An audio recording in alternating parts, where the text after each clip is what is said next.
નમસ્કાર, day special કાર્યક્રમમાં હું ધ્વની આપનું સ્વાગત કરું છું. ડે સ્પેશિયલ કાર્યક્રમમાં આપણે રોજ અલગ વિષય સાથે મળતા હોઈએ છીએ અને તે વિષય પર નિષ્ણાંતો સાથે ચર્ચા કરતા હોઈએ છીએ. દર્શક મિત્રો, આજે મહત્વપૂર્ણ એક સમાચાર સામે આવ્યા છે. ખાસ કરી અને અત્યારનો એક સમય એવો છે કે જેમાં આપણે જોતા હોઈએ છીએ કે વિધિવત રીતે યુદ્ધની જરૂર નથી પડતી. વિધિવત રીતે આપણે એ જોઈ શકતા હોઈએ છીએ કે કોઈ પણ દેશ સાથે જો બદલો લેવો હોય તો કોઈ પણ પ્રકારના યુદ્ધની જરૂર નથી પડતી, પરંતુ સોશિયલ મીડિયાના માધ્યમથી જ આપણે દેશને તબાહ કરી શકીએ છીએ અથવા તો એ દિશામાં કામગીરી કરી શકીએ છીએ. આ બધાની વચ્ચે સોશિયલ મીડિયા પર આપણે છેલ્લા ઘણા સમયથી જોઈ રહ્યા છીએ કે ઘણો વિવાદ જોવા મળે છે. અનેક એવા મુદ્દાઓ કે જેને વધુ ને વધુ વેગ આપવાનો પ્રયત્ન કરવામાં આવે છે, દેશની છબી ખડાય તેવા પ્રયત્ન પણ થતા આવ્યા છે. ત્યારે ન માત્ર સોશિયલ મીડિયા પરંતુ અહીંયા ન્યૂઝ પોર્ટલ અને સાથે અહીંયા ઓટીટી પ્લેટફોર્મને લઈને પણ ઘણા બધા સવાલો સમયાંતરે ઉઠતા આવ્યા છે. તાંડવ મૂવીને લઈને રિસન્ટલી જો વાત કરીએ તો તાંડવ ખાસ કરી અને સિરીઝને લઈને પણ ઘણા બધા વિવાદ અહીંયા ઉઠ્યા છે. ત્યારે મહત્વની બાબત એ છે કે આજે સોશિયલ મીડિયા, ન્યૂઝ પોર્ટલ અને સાથે ઓટીટી પ્લેટફોર્મ આ તમામને લઈને ચોક્કસ નિયમો બનાવવામાં આવ્યા છે, જેની જાહેરાત થોડા સમય પહેલા જ થઈ છે. 3 સ્તરમાં હવે કોન્ટેન્ટ પર નજર રાખવામાં આવશે. અત્યાર સુધી આપણે જોતા હતા કે ઓટીટી પ્લેટફોર્મ પર જે રીતે આડેધડ કોન્ટેન્ટ મુકાતું હતું તેની પર હવે રોક લગાવવામાં આવી છે. ખાસ કરી અને અભદ્ર કન્ટેન્ટને 24 કલાકમાં હટાવવામાં આવશે. સોશિયલ મીડિયા માટે આખી એક નવી ગાઈડલાઈન જાહેર કરવામાં આવી છે. સોશિયલ મીડિયા કંપનીઓએ ખાસ યુઝર્સની ફરિયાદો માટે એક અધિકારી રાખવો પડશે અને તેમનું નામ પણ જણાવવું પડશે. આ સિવાય જો વાત કરીએ તો ઓફિસરે 15 દિવસની અંદર ફરિયાદોનો ઉકેલ લાવવો પડશે. ન્યૂઝ મુદ્દે જો ફરિયાદ થઈ હશે તો 24 કલાકની અંદર તેમણે કોન્ટેન્ટ હટાવવી પડશે. કંપનીઓએ દર મહિને એક રિપોર્ટ આપવો પડશે કે કેટલી ફરિયાદો આવી અને તેના પર આખરે શું કાર્યવાહી કરવામાં આવી. કોઈ પણ અફવા અથવા ખોટી કોન્ટેન્ટને પોસ્ટ કરશો તો તમારે જણાવવું પડશે કે પહેલી વાર આ પોસ્ટ અથવા તો કોન્ટેન્ટ કોણે આપી છે. જો તમે સોશિયલ મીડિયા યુઝર્સની કન્ટેન્ટને હટાવી છે તો તેનું કારણ પણ આપવું પડશે. એટલે એક રીતે અહીંયા ક્યાંક ને ક્યાંક સોશિયલ મીડિયા પર જે અત્યારે હાલ ચાલી રહ્યું છે તેની પર કંટ્રોલ મેળવવા માટે અને સાથે ઓટીટી પ્લેટફોર્મ પર કોન્ટેન્ટને લઈ અને જે વિવાદ જોવા મળી રહ્યો છે તેને ધ્યાને લઈ અને અહીંયા મહત્વપૂર્ણ પગલું ખાસ કરી અને સરકાર તરફથી લેવામાં આવ્યું છે. પરંતુ તેને લઈ અને ઘણા બધા સવાલો પણ ઉભા થઈ રહ્યા છે. અહીંયા જે સ્પીચ ઓફ ફ્રીડમ છે તેની પર અહીંયા ક્યાંક તરાપ લાગી જશે તેવી વાતો પણ ઉઠી રહી છે. આ બધાની વચ્ચે અહીંયા ક્યાંક ને ક્યાંક પક્ષપાતી કાર્યવાહી થાય તેવા સવાલો પણ અહીંયા ઉઠી રહ્યા છે. આ તમામ મુદ્દા પર ચર્ચા કરવા માટે અત્યારે હાલ મારી સાથે જોડાઈ ગયા છે સંજય ગાંધી કે જેઓ જાણીતા એક્ટર છે, ડિરેક્ટર છે, સાથે અભય શાહ યુવા જાગરણ મંચના એડવોકેટ છે. બંને મહેમાનોનું ગુજરાત ન્યૂઝમાં સ્વાગત છે.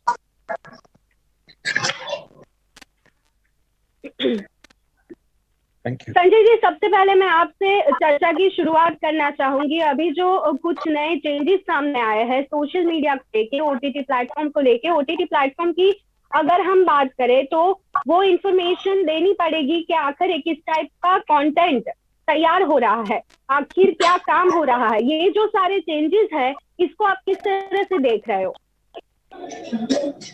तो अच्छा लग रहा है, बेटर है, बिकॉज शुरू से ओटीटी प्लेटफॉर्म्स को पता होगा और शुरू से ही गवर्नमेंट को पता होगा कि सामने वाला प्रोड्यूसर क्या बना रहा है और उसका अप्रूवल उसको मिलेगा और उसके बाद फिर वो शूटिंग स्टेज पे जाएगा.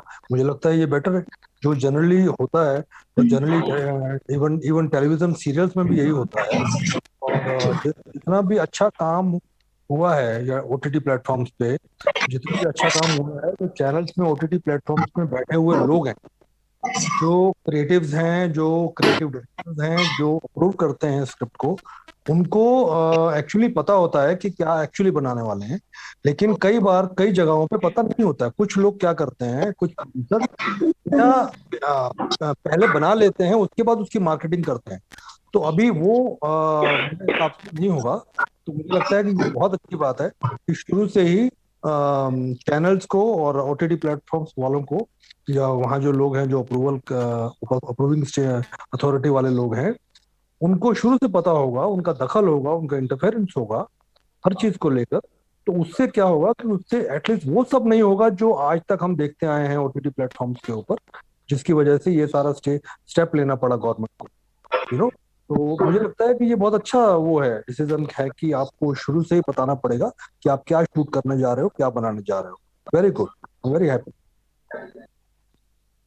जी संजय जी, तो फिर एक और प्रश्न मेरा आपसे ये है, तो फिर टेलीविजन की सारी सीरियल्स और जो मूवीज हम लोग थिएटर्स में देखते हैं और ओटीटी प्लेटफॉर्म, इन दोनों के बीच में जो डिफरेंस रहता था, वो आखिर अब कहाँ बचेगा? क्योंकि ओटीटी जो मूवीज हम यहाँ पे देखते हैं या फिर टीवी सीरियल्स देखते हैं, उसमें काफी सारी ऐसी भी चीजें, कई बार कई लोगों का मानना ये भी है कि कई बार ऐसी चीजें कि जो सही में सरकार की कामगिरी को दिखाती है या फिर सरकार के ऊपर प्रश्न या फिर रियलिटी दिखाती है, वो जो पार्ट है वो तो हटा दिया जाता है। मतलब यहाँ पे काफी सारी ऐसी बातें होती है जहाँ पे सही बताने में रोक आता है।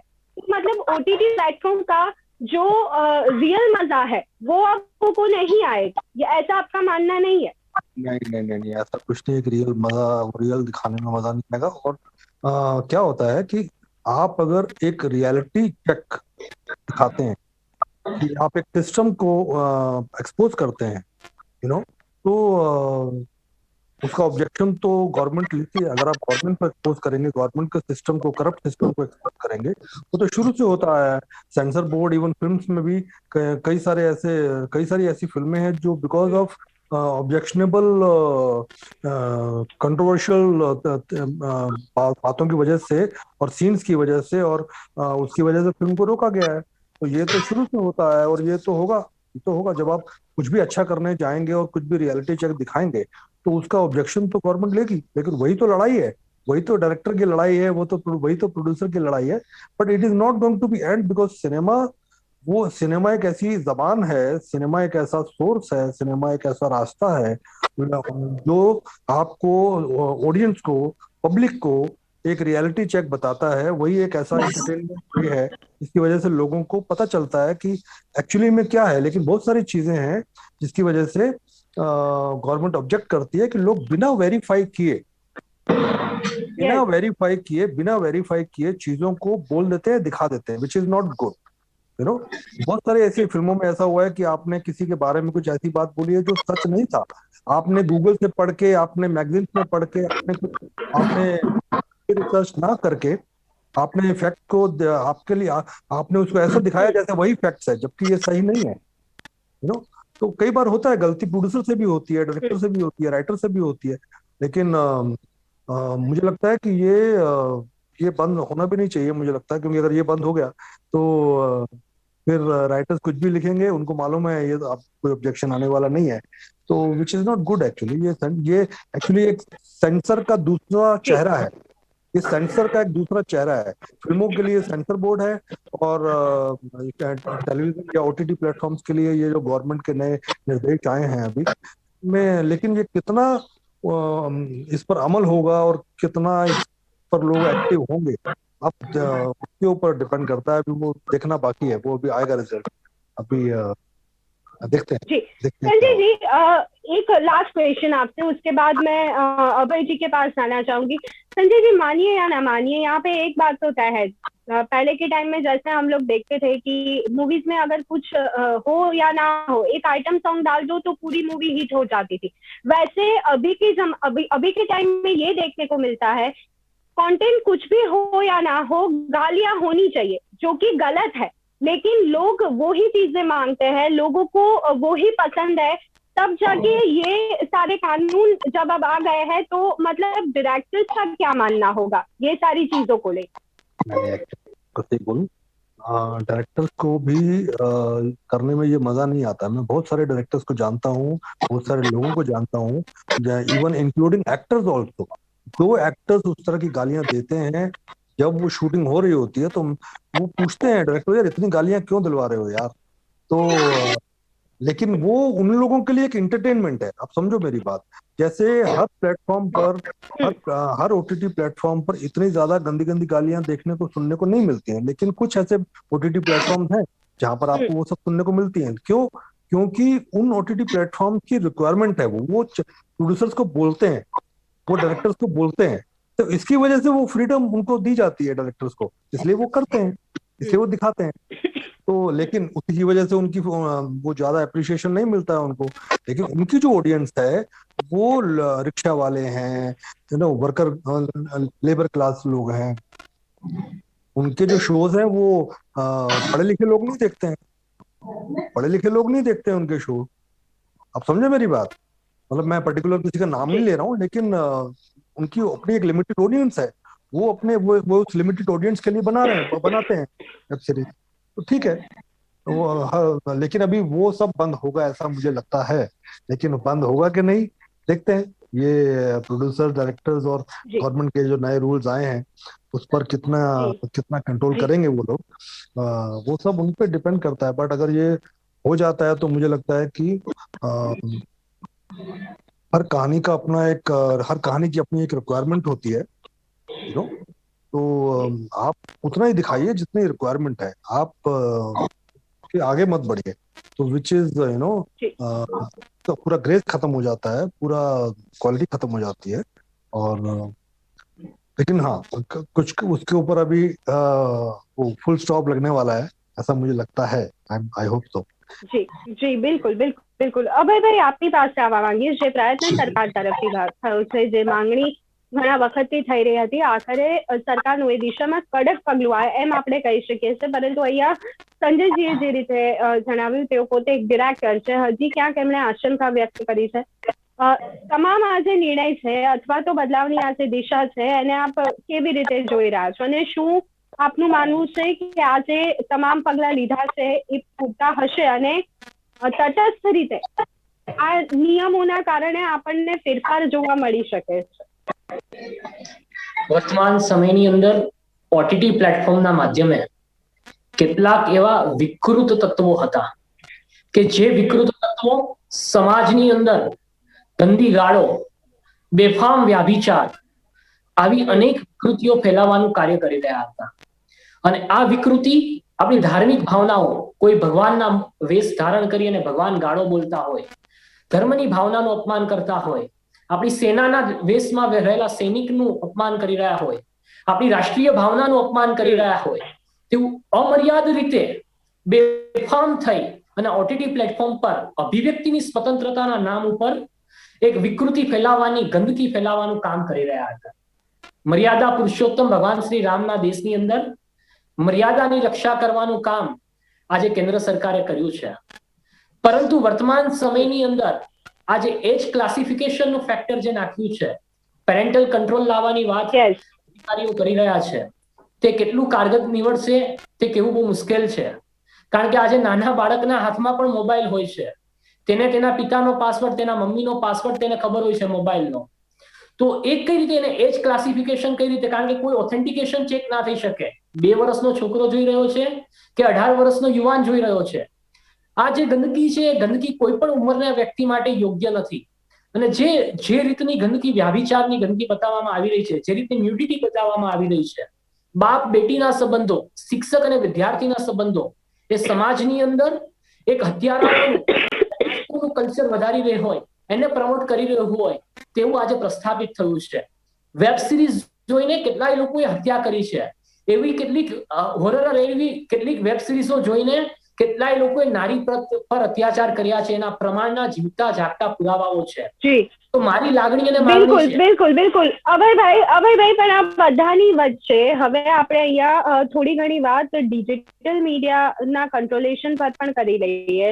યુટ્યુબ પર પણ જે કોન્ટેન્ટ મૂકવામાં આવતો હોય છે ઘણી બધી વખત વિવાદાસ્પદ જોવા મળ્યો છે. જ્યારે આપણે સુધારવા બેઠા છીએ તો સરકારે આ તમામ બાબતોને પણ ધ્યાને લેવી જોઈએ એવું આપને નથી લાગી રહ્યું?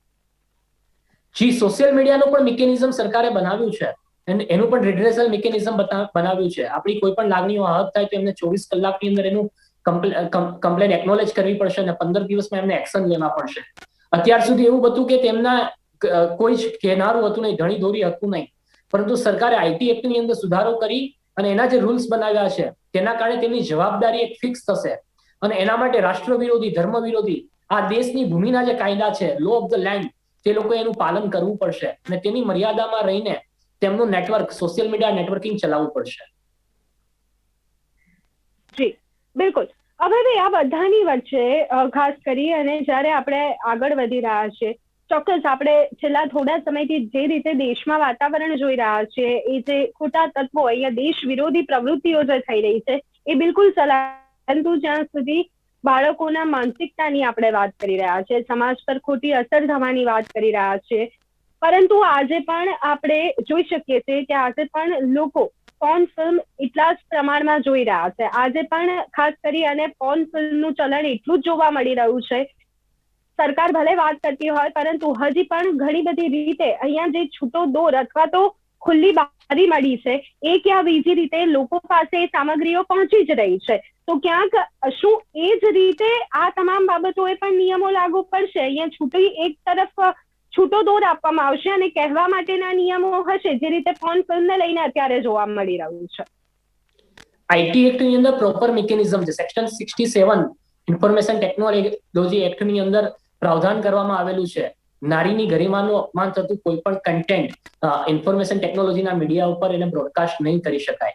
અને સેક્શન 69 ની અંદર પાવર છે ભારત સરકારને ઇન્ટરનેટ સર્વિસ પ્રોવાઈડર પાસેથી આવી જે વિકૃતિ ફેલાવી રહી હોય એ કન્ટેન્ટને બ્લોક કરવાના પાવર ભારત સરકારના મંત્રાલય પાસે છે. આપણી લાગણી અને માંગણી છે આવનારા દિવસોમાં આપણે જોઈ શકીશું સરકાર આ કન્ટેન્ટની સામે કઈ રીતની સર્જિકલ સ્ટ્રાઇક કરી રહી છે. જી બિલકુલ. હવે મેં ખાસ કરી અને બીજી એક બાબત કે થોડીક બાબતો અમે આપની પાસેથી પણ સમજવા માંગીશું. સોશિયલ મીડિયા કંપનીઓએ યુઝર્સની ફરિયાદો માટે એક અધિકારી રાખવો પડશે, તેમનું નામ જણાવવું પડશે, 15 દિવસની અંદર ફરિયાદનો ઉકેલ લાવવો પડશે. આખરે આ તમામ કામગીરી કેવી રીતે થશે?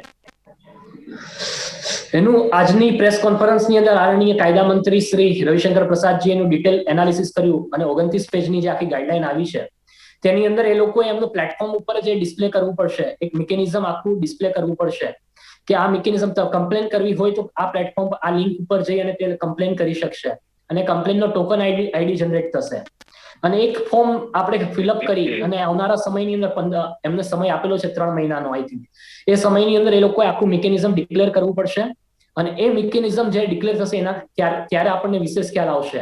પરંતુ વર્તમાન સમયમાં જે જાણકારી આપેલી છે એ સમયે અધિકારીએ કમ્પ્લેનનું સંज्ञान લેવું પડશે અને 24 કલાકની અંદર એનો ટોકન આઈડી આપી અને 15 દિવસમાં એમને એક્શન લેવા પડશે.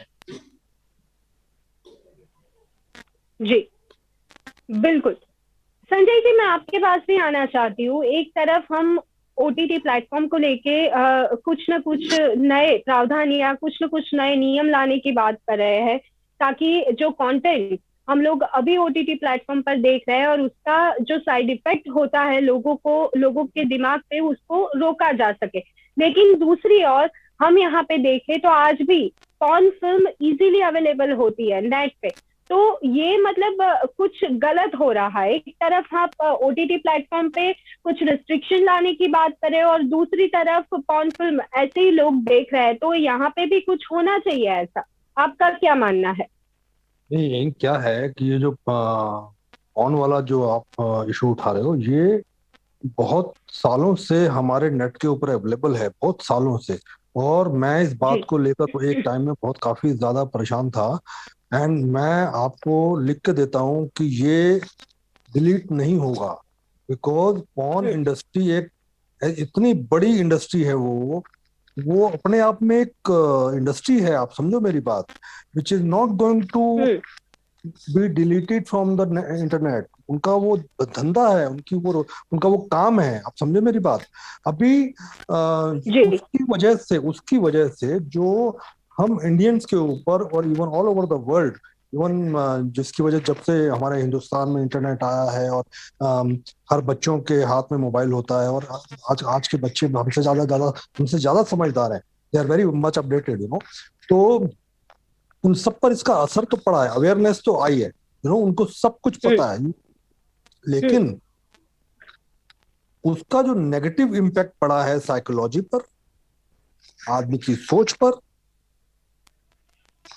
औरत को देखने के नजरिए पर, बहुत काफी कुछ उसका नेगेटिव असर पड़ा है सोसाइटी पर, सोशल लाइफ पर. ये कैसे, क्योंकि ये असर हो चुका है, याद रखो, ये असर ऐसा नहीं कि भी होगा, ये असर हो चुका है. इसका इम्पैक्ट हम लोग झेल चुके हैं ओके। और ये हम लोग daily day to day basis life में आप न्यूज पढ़ो, ये सब करो, आपको पता चलता है। और उसी का असर है ये जो हमारे इंडियन ओटीटी प्लेटफॉर्म्स हैं, इनके ऊपर जो वायलेंस और जो रेप्स और जो कहानियां लिखी जाती हैं, ये वो राइटर्स हैं, वो जिम्मेदार हैं जो दिखाना चाहते हैं। आप क्यों दिखा रहे हो नेगेटिविटी? सबसे पहले तो ये आप, क्योंकि लोगों के लिए वो एक एंटरटेनमेंट है। लोगों के लिए हम टाइम्स ऑफ इंडिया में मैं आज भी कुछ पढ़ रहा था, रोज कहीं ना कहीं ये इस तरह की न्यूज़ आती ही रहती हैं कि किसी के साथ ऐसा हो गया, किसी लड़की के साथ ऐसा हो गया, किसी मतलब किसी की बच्चे ने माँ को मार दिया।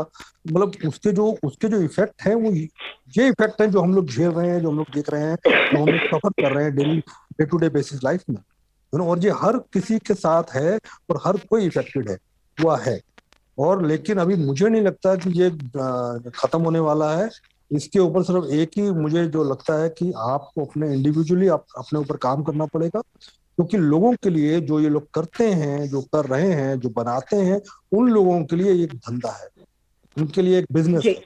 आप ट्राई टू अंडरस्टैंड। जी वरना सनी बिल्कुल। लियोनी इतनी बड़ी स्टार नहीं बनती, वरना जो हमारी जो दूसरी इंडियन फोन एक्ट्रेसेस हैं वो इतनी बड़ी स्टार नहीं बनती। उनको स्टार बनाया गया बिकॉज उनको करना था, उनका वो अपना खुद का कॉल था। ये आप समझे मेरी बात? जो भी बॉलीवुड में जी जिस तरह के सब्जेक्ट्स बनते हैं, जिस तरह वो रिक्वायरमेंट है, वो कहानियां है, वो बिजनेस है उनके लिए। उनके लिए वो एक सिनेमा नहीं है, उनको एक अच्छी फिल्म यस बनानी है, उनको मदर इंडिया नहीं बनानी। आप समझो मेरी बात? यस उनको राज कपूर की क्या कहते हैं संगम नहीं बनानी है। आप समझो मेरी बात? अब उनको प्रेम रोग नहीं बनानी है। यहाँ जी पर चीजें बदल चुकी हैं, जनरेशन नई आ चुकी है, डायरेक्टर्स नए आ चुके हैं, प्रोड्यूसर का माइंडसेट चेंज हो चुका है।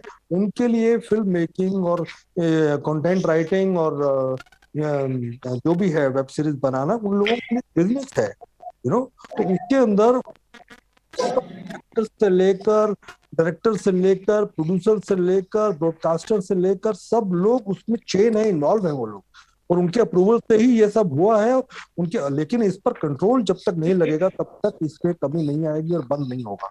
लेकिन मैं ऐसा चाहता हूं कि ये जो अनलिमिटेड हो चुका है ना, इस पर कंट्रोल लगनी चाहिए, which is very important. Very हर हर कहानी जी की रिक्वायरमेंट, हर कहानी की रिक्वायरमेंट ऐसी नहीं होती है।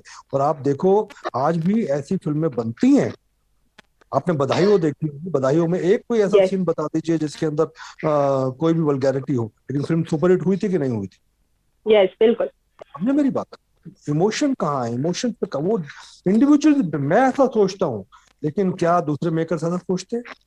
तो इंडिविजुअली चेंज होना होगा लोगों को। परसेंटेज उन लोगों की बहुत कम है जो इस तरह की वाहियात चीजें नहीं दिखाना चाहते हैं। ऐसे लोगों की परसेंटेज बहुत कम है, ऐसा मेरा ऑब्जर्वेशन है। और मैं एज एन एक्टर, जी आपको पता नहीं है, एज एन एक्टर मैं इस तरह के रोल्स जब मुझे आते हैं तो मैं कैसे उनको मना करता हूँ, कैसे उनको जिस तरह से मैं मना करता हूँ, काम को मुझे मालूम है। यस मैं यस क्योंकि जिस तरह की कैटेगरी में मेरे yes this is the important thing Sanjay. जैसे आपने बोला कि काफी सारे रोल मेरे पास भी आते हैं, लेकिन ऐसी कुछ बात है तो मैं मना करता हूँ। तो ये सारी चीजें यहाँ पे एक्टर और एक्ट्रेस कम्युनिटी को भी समझने की जरूरत है। बिल्कुल। तो दर्शक મિત્રો ખાસ કરી અને સોશિયલ મીડિયા અહીંયા ન્યૂઝ પોર્ટલ અને સાથે અહીંયા ઓટીટી પ્લેટફોર્મને લઈ અને કેટલાક નિયમોમાં બદલાવ આવ્યા છે, તેની પર આપણે એક્સપર્ટ્સના વ્યૂઝ જાણવાનો પ્રયત્ન કર્યો અને આ ચર્ચામાં મારી સાથે જોડાયા હતા સંજય ગાંધી અને સાથે અભય શાહ। બંને મહેમાનોનો ખૂબ ખૂબ આભાર। Thank you. તો દર્શક મિત્રો, ડે સ્પેશિયલ કાર્યક્રમમાં અત્યારે બસ આટલું। ફરી એક વખત મળીશું નવા વિષય સાથે। રજા આપશો। નમસ્કાર।